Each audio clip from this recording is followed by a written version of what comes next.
Believe in yourself, 'cause it starts with you, and then everyone else will believe you too. And if it looks like you're the only believer around, just keep on believing, don't put yourself down, just believe. Our guest this week grew up in Farmington, Michigan. From 1977 to 1995, he worked for the Detroit News and then the Detroit Free Press. From 1995 to 2021, he was the Youth and Family Services Director for the City of Farmington Hills. And since 2021, he's been the Executive Director of CARES of Farmington Hills. Established in 2017, CARES, Community Action Resources Empowerment Services, serves the residents of 8 suburban communities who need a hand up. His name, Todd Lipa. And I'm Jack Krasula, and this is Anything is Possible on 760 WJR.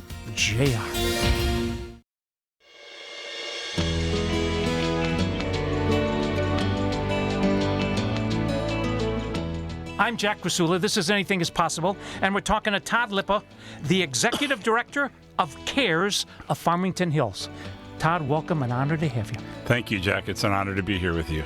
Can we start by you leading us an opening prayer this Thanksgiving weekend? I'm happy to do so. We want to say thank you to our Heavenly Father for giving us the opportunity to serve, giving us the opportunity to sit around a table, if possible, joining our families in a meal, saying thank you to the Almighty for giving us this opportunity. We hope and pray that everyone can have a successful Thanksgiving holiday, and the days and weeks and months afterwards, may you be successful, may you be bountiful, and may the Lord bless you with what you get and what you deserve. Amen. Amen. Thanks, Todd. We're talking to Todd Lipa. You're the 5th of 9 children, and you lost your mom when you were 8 years old. And then you were raised by your grandmother. Thank God for her. One of my sisters passed away at birth, and I was the 4th child born and the first boy. So, at the age of 10, in her passing in 1968, it left a great void. But thankfully, her mom stepped up to the plate and was able to take over and raise 8 of us in the household at that time from the ages of 2 to 18. And amazing how she could do it. And then we had her on this earth until 1977, which then at that time I was 18 years old. So what's the biggest thing you learned from Grandma?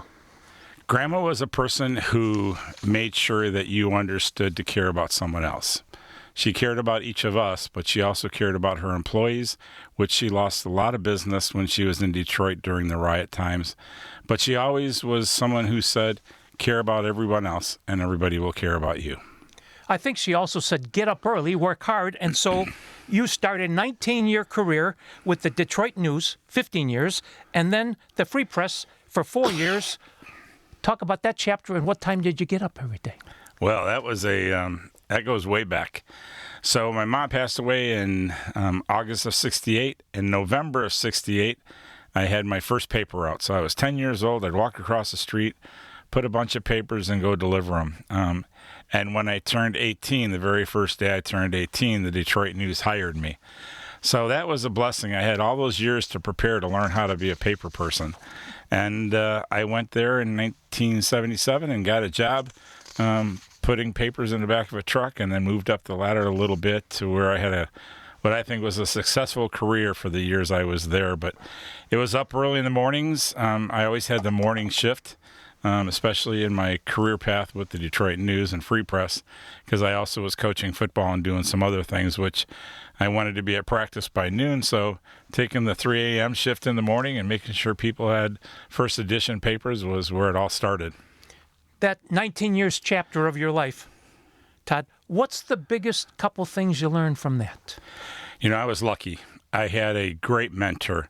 I started with a gentleman by the name of Joe Fondero, and Joe, I was in the truck with him every day, and he was a great mentor in the way of teaching me about life itself. He had his own ups and downs, which we went through together. We also had the chance. He got me to be very involved in my early part of my career with the Teamsters of Michigan and the Detroit Teamsters and our local. So in that, he put me, and along with others, put me into Wayne State Labor School, where I learned how to listen. The greatest gift Joe taught me, and others in the Teamsters taught me, to listen, because that's where you'll get your story from. Listen to people, listen to what they have to tell you, and then go and work for them. All right. From 1995 to 2021, you were the Youth and Family Services Director for the city of Farmington Hills. You did a lot of listening. Talk about that chapter. So that one started. I was volunteering in the city. I was the Special Olympic Director. I was coaching football at Farmington High School. I'm working for the adult ed in the evenings sometimes. And I was asked if I would chair a commission on children, youth, and families with Mayor Bates at the time. Nancy Bates was a heck of a person. She has now passed. But that conversation started with, let's write a grant. Let's go find the money to build a youth program. So it was very simple. We grabbed a bunch of kids, sat down, and we wrote a grant, and we were able to get $400,000 for the city of Farmington Hills. And with a lot of help from folks in my department, folks that came on, like Kitty Ostash and others, we were able to build the largest after-school program, what we think, in the country for middle school kids. And that career of 26 years was phenomenal, because we had 17,000 kids go through our program who otherwise may have gone home to an empty house at the time, who may have gotten themselves into trouble.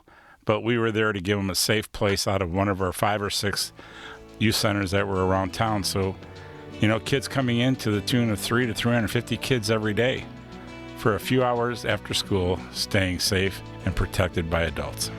We're talking to Todd Lipa. When we come back, we'll ask him about America's greatest natural resource. And I'm Jack Krasula, and this is Anything is Possible on 760 WJR.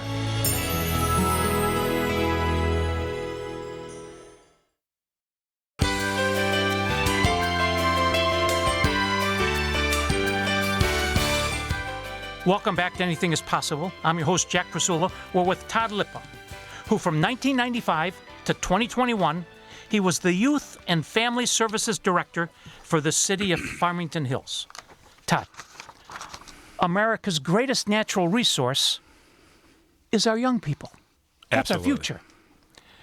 So for 26 years, you were with 350 of them every day. What do they really want, and what do they really need? One of the things that I learned, and I think any of my team members who were blessed to work with the kids would tell you, that it was simple. They want the simple things in life. They wanted someone to listen to them. They wanted to be treated like they were smart and special, because they are. They wanted to be able to come up with ideas and have people work with them to plan it. And they wanted to be involved. They wanted to have a voice. So that's what we gave them in this youth program. The number one thing we gave kids was a voice. We let them come up with what they wanted in their youth centers, what they wanted around them, who and how they wanted to market it. And then what we gave them was, when they got a little bit older and went into high school, we started a Mayor's Youth Council. So those kids had a bigger voice, a stronger voice, and became involved in adult programs where the youth had a voice in how we would shape a community, not only for the younger, but even the older. But together they worked. And I'm finding the same thing in the career I have now. By bringing in younger people, we're learning from them how to be even better stewards of what we're doing to help people and lift them up.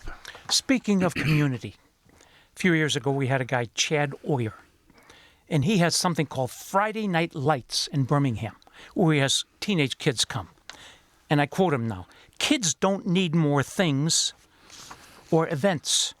They need a community." So many of our young kids, Todd, are just lonely. All they got is a cell phone.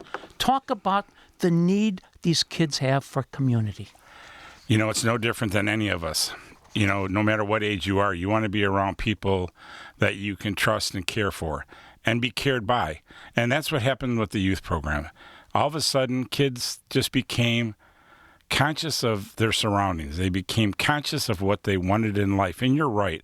It really doesn't, they don't need more. What they needed more of was just people being honest with them, giving them a place to grow themselves, giving them that chance to be able to make a decision on how a community could look better.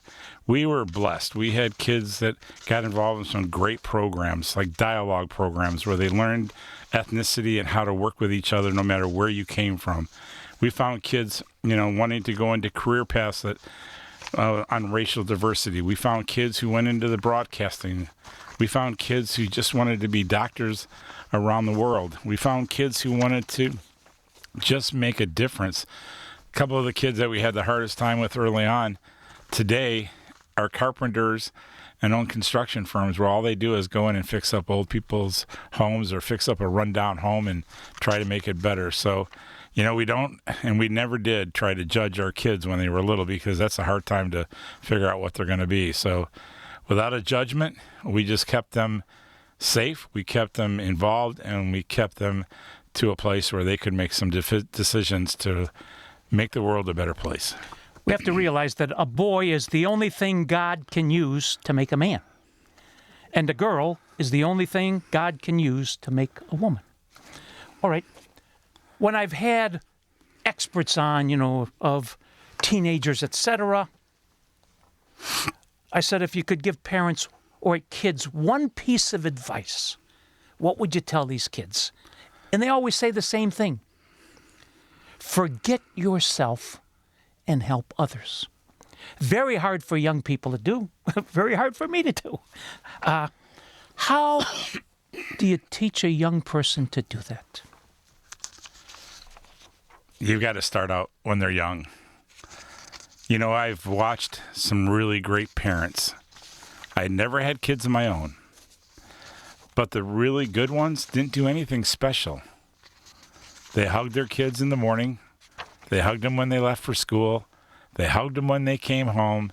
They hugged them before they went to bed. They said they loved them, and they gave them the opportunity to make mistakes. Today, that's something that we don't sometimes remember. Those kids just need a little bit of extra care. They need a hug every once in a while. The experts can say what they want. The experts can read a lot of books. They can do a lot of studies, and God bless them because they do a lot of great for us. We understand. But we have gotten away from the essential piece of life, and that is the human connection between two people, between a family, between people who get to know each other, and it's very simple. Love thy neighbor. Love yourself. Love the person who's next to you. Care for that person. So when they get up in the morning, if you want your kid to be a great kid, give them a hug. Give them the world to be a better place. Todd, I've met a lot of couples, great marriages, very Christ-centered couples, and they have 3-4 kids. And one of them they refer to as their prodigal child. Great family. What do you say to those parents? You're going to have that. I have a very, very good friend who had 4 people in her family, and one of them had a little bit of a journey that wasn't good. But even in that time when that person chose to walk a different path, the beauty of it was they were always there for them, even though that can be really hard. Sometimes when you have that prodigal child, they just need to make sure that they're always understanding that you're there for them. They're going to walk a path that sometimes you can't change. But if you can get them one day to walk a different path, and I've seen it firsthand in this family. This gentleman, at a certain age in his life, found hope, and his family rallied around him. His sisters took care of him. And today, all these years later, he lives on his own, he takes care of himself, and he still has that same support from that same family, even though for a time in his life, he journeyed off a path that wasn't good. But the path always had family along it, in case he wanted to change it. There was a Catholic church, St. Alexander's, in Farmington Hills. It closed in 2014. Basically, it was between 8 and 9 Mile, and then between Inkster and Middlebelt. So it was abandoned. And then in 2017, something called CARES, C-A-R-E-S, bought it. 2021, you become the executive director of CARES. How did CARES start? What does it do? Thank you, Jack. That's a great question. We, as youth director and Kitty, my assistant, and others, we would send families to St. Al's as the servant church to pick up food for their family. And it was always a pantry. It was always some type of food giveaway, even when I was a young boy. And we were concerned. We were very concerned that the pantry would go away. So that was your parish as a young boy. That was my parish. I was baptized in that church. I was raised in that church. I found ways to make sure I had enough sin so that when I went into confession, Father wouldn't think I was a little short on things. But that was home for me. And it was home for a lot of reasons, because at the same time, it had this 10.5 acres with a ball field, and we could play baseball there. We could play football there. And all the nuns and the priests, always from the time I was a kid, welcomed all of us there. And that never changed. That was always that way. But in 2014, when we knew the church was closing, we got with Sister Colette and a few others and said, what can we do? And she said, buy the property. So a few of us got together, a couple of former mayors and myself, and we looked at what would be the possibilities. Well, we were told by many that that was crazy to do, but we did it. And in 2017, finally, the diocese took our bid and made it available to us, and we turned around and we bought CARES, knowing that one day we wanted to make it a campus of hope. And that old confessional of that Catholic church is now Todd Lipa's executive office. It's pretty darn close. And I'm Jack Krasula, and this is Anything is Possible on 760 WJR.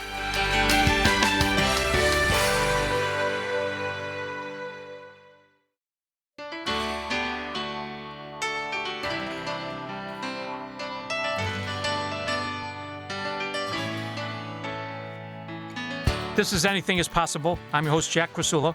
We're with Todd Lipa. Since 2021, he's been Executive Director of CARES of Farmington Hills. CARES, C-A-R-E-S, Community Action Resources Empowerment Services. Tell us about the CARES Market.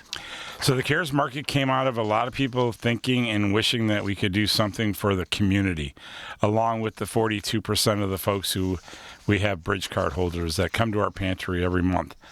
So we thought we'd open this market, and Doug Bush and his family, and especially Doug, helped us to come up with the concept. We wrote a proposal to the state of Michigan asking for us to be able to have a garage or a pantry, and next to it have a market. And the market opened up during the pandemic in 2020. And the pantry was great for those who needed free food, but we had a lot of folks who had bridge cards.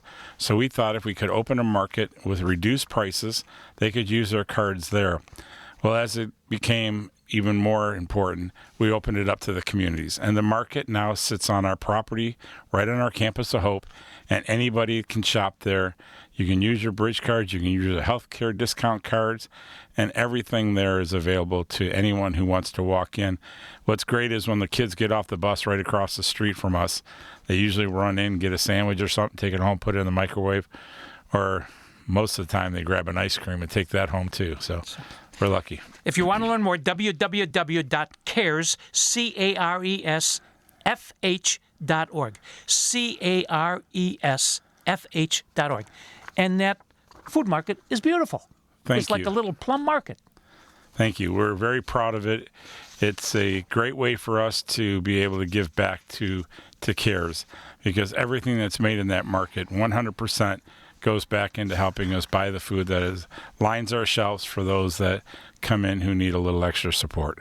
All right. You mentioned a couple minutes ago the family pantry.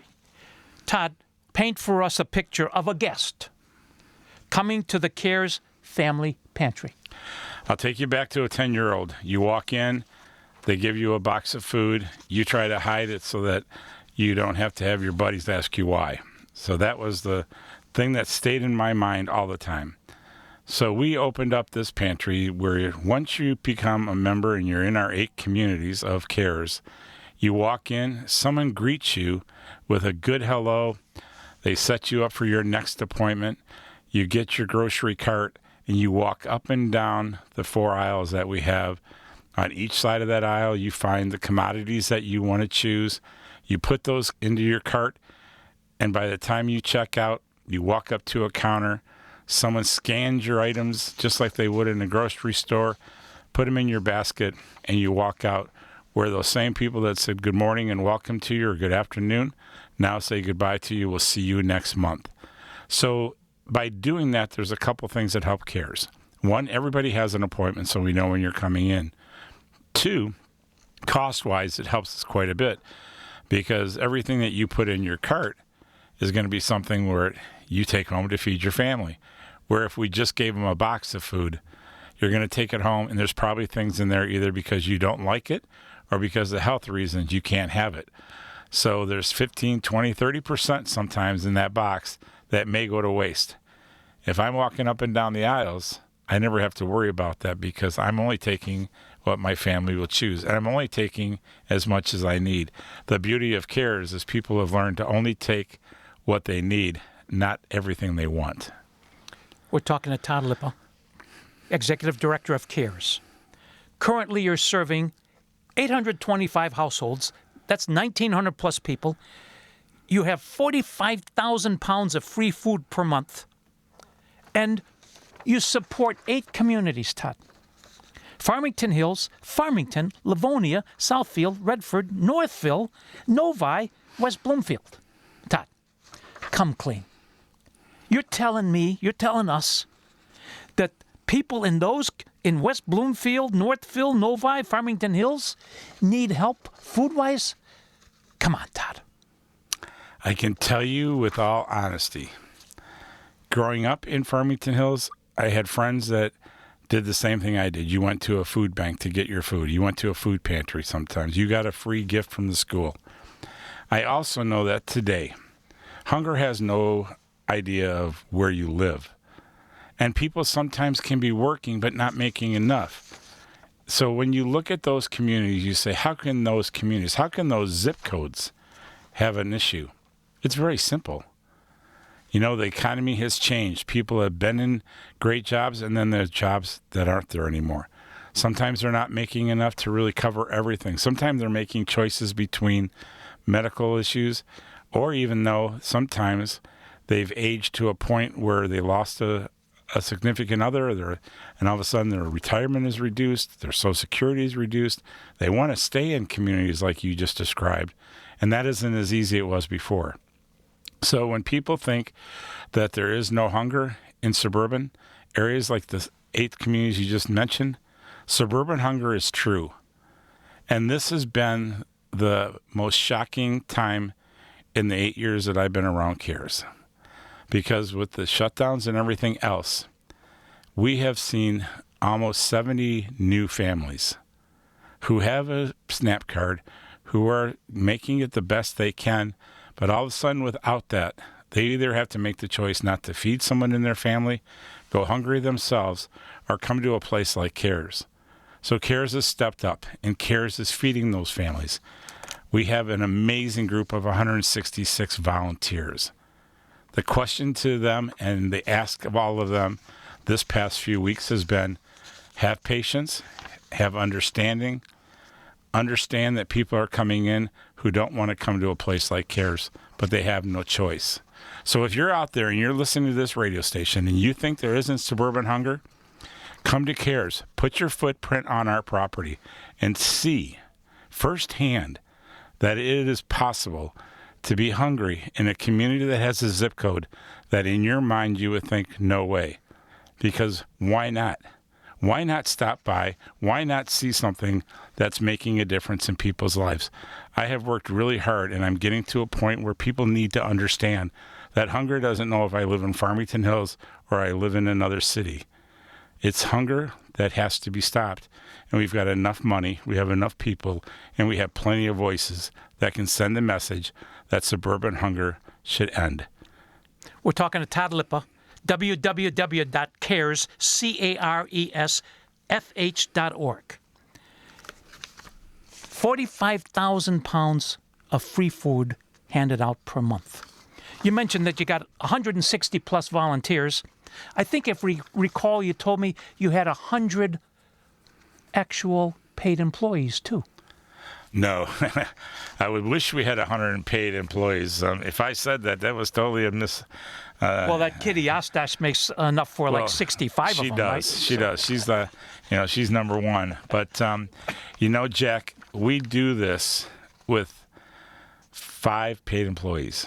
A couple other people get a stipend. Say that again. It's 5 people. It's 5 people who are dedicated, who if most people were asked to do their same job would probably say no. And that is another part of the beauty that I am not one bit proud of. When you look at our budget, that's almost $600,000 a year, and 13% of that budget helps to pay for staffing. That's ridiculous. And it shouldn't be. You say we give them a hand up. Don't you really mean a hand out? No way. No way. There is no such thing as a handout. Because if you need a handout, then you really don't need anything. You sound like a priest when I go to confession, Well, it's funny you should say that, because in the early part of my life, that's what I wanted to be. I am so... Arguably you are. I could be. You are an angel. Yes, thank you.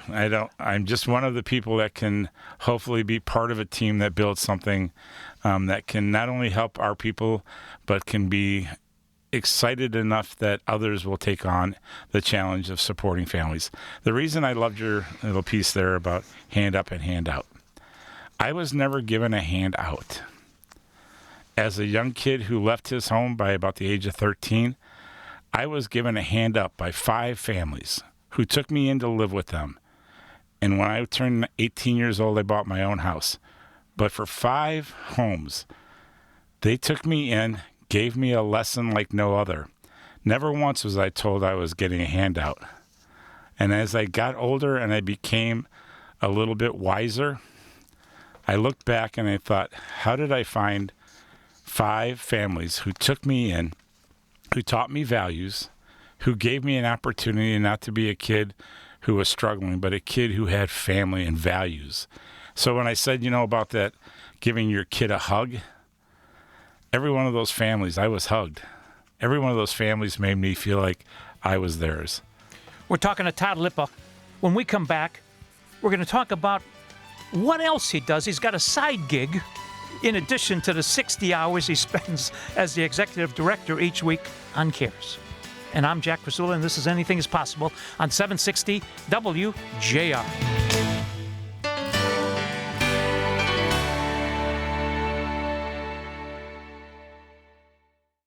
You've been listening to your inspirational fireside chat, Anything is Possible, for nearly 20 years. This is Anything is Possible, and I'm Jack Krasula. But what has Jack been up to lately? Search @AIP Speaker Series and find out.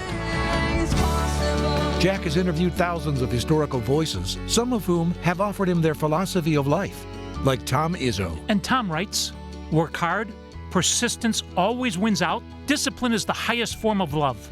Stay humble. The great Ernie Harwell. My aim is to do justice, love mercy, and walk humbly with God. And the voices of our generation. I am reassured continuously that His unfathomable love and mercy are the greatest gifts of my life and my constant source of strength, reassurance, and guidance.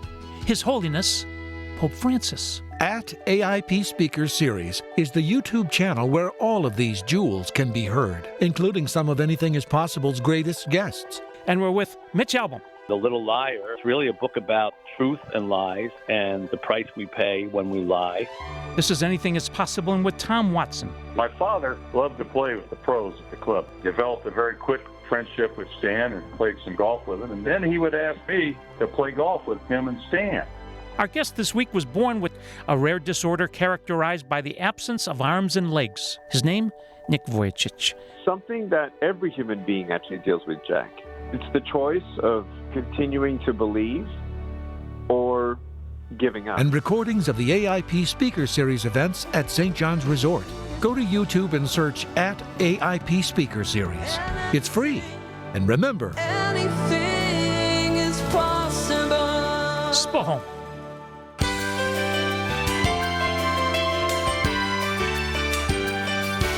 I'm Jack Krasula. This is Anything is Possible. We're talking to Todd Lipa, Executive Director of CARES. You've got a site, so you work 60 hours a week. It's a ministry for you, okay? A vocation. But then you got a sidekick. For the last 22 years, you've never bought a ticket to a U of M football game or basketball game in your life, and you are the game day supervisor for the tunnel and field staff. You got 65 field staff for a football game. You're on the field. Yep. Here's Tom Brady coming. Here's Derek Jeter. Here's Miss America. Okay. Mike Tirico. What's the greatest story you got in those 22 years? Well, let me tell you, it's been at 20. You pinch yourself. Yeah, I should pinch my. It's 22 years, and then when I get tired of it, I remind myself of what a blessing and what a gift God gave me to do the job I do. So, a given day, I get there in the morning 6 hours before a game. I'm with my team by 4 hours before a game, and I get to be on the Michigan football field. And yes, you're right. I have seen some of the greatest athletes walk by. I've seen some of the greatest regent, business people. But the greatest thing I've learned is really they're all just people. And yeah, they've worked and done a great job. But there's one memory that will last forever for me. As the field supervisor, you wear a headset, and so does many of my other teammates.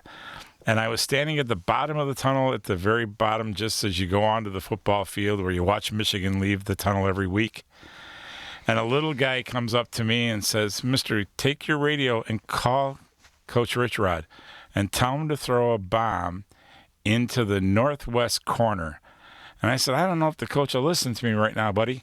He says, "You just tell him throw a ball into the corner."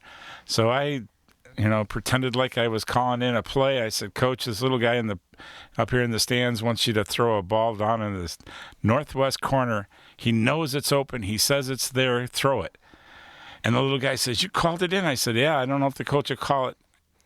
As I'm sitting here today with Jack Krasula, I am telling you, ladies and gentlemen, that quarterback goes back. He stands in the pocket. He throws it into the northwest corner. Touchdown. Everybody goes crazy. That little 10-year-old who was celebrating his birthday never hit the steps up to his dad. His dad brings him back down. They're hugging and everything else. He goes, "I can't believe it." Everybody around me is going, "I can't believe that just happened. I can't believe that happened." And after the game, I had the great honor of taking this little 10-year-old out to the Michigan M, sitting out there with him, and we took a picture. And each year when that little dude comes back, he says to me, "Hi, Mr. Todd. Remember when?" And every year I get to just remember that. And his dad passes every once in a while and says hello. And, there's many, many stories and could write a book. But, you get some breaks in life, you get some honors, and that's one of them. Unbelievable people. Was there one that you said, "Wow"? Yeah, I'm a person who loves people. And I think everybody has a gift in life, and they walk a journey that God has put forth to them. But one afternoon, I was asked to put in my golf cart Hank Aaron. And I had the opportunity to drive for about Hank. Yeah, the Hank. And, I had an honor of sitting in a golf cart side by side with a legend, right? That legend was the most honest, down-to-earth man I could ever have asked to sit with. And, we drove around from this tailgate to that tailgate, met up with a couple of his friends, had to go down the field for the coin flip where everybody came around but at a time he goes, "You want to get a picture?" I said, "It'd be nice, but we'll do it later." And he turned around and he said to me, because I asked the question, "What was it like, being the home run king?" And he goes, "Young man, there was days where I walked into stadiums and it was the best. And other days when I walked in, I was threatened for my life." And we talked a little bit about that. But he said, today the world's a better place. And he asked me just to keep making it a better place because we had a great conversation for the hour we spent together. So those are things you can never ask why.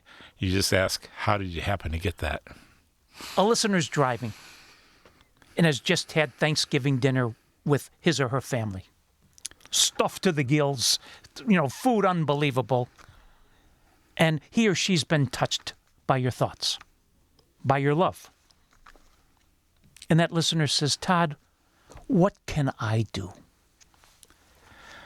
I would say if you can, and you've just been blessed, and your family is blessed, and thank God you are, take a minute, say thank you, and then take a minute and say to yourself, can I make a difference? And just think about $1. If I made $1 donation, I buy 4 cans of vegetables. And maybe those 4 cans of vegetables are exactly what that family needs. But at CARES, we know that it costs about $25 per family to put a meal on the table for about 5 to 7 days. So if you can afford that, please do it. We encourage food drives, but we can buy a lot more with your dollar. So if you can, give to CARES. Give a blessing to someone who needs just a little bit of extra help at a time when they need it most. Care about someone just a little bit more so that you can make a brighter day for someone else. You and your team are angels of hope. What have these guests taught you, Todd? They've taught me that life can be pretty special when someone treats you, no matter where you are in your journey in life. If you can be treated special and you can be treated like you're a human being, life can be a little bit better. I watch people get out of their cars, Jack, with heavy loads. The beauty is I get to watch them get back in their car. And because they were treated with honesty, dignity, respect, and honor, they walk back with a smile. And when they walk by me, if they see me, they say, thank you, Todd. Thanks for giving us the dignity that we deserve. And that's the truth. From our entire community, Todd Lipa, thank you. You are a blessing to this community, you and your team. Thank you. I have a great team. I am blessed to work with all 166 of them. And anyone else who's thinking about becoming a part of our team, just join us. Put your footprint on our property. You'll be happy you did. www.caresfh.org. Please join us next weekend. Until then, I'm Jack Krasula. Thanks for listening. Make it a great week, because with God, anything is possible. Spoken. Believe in yourself.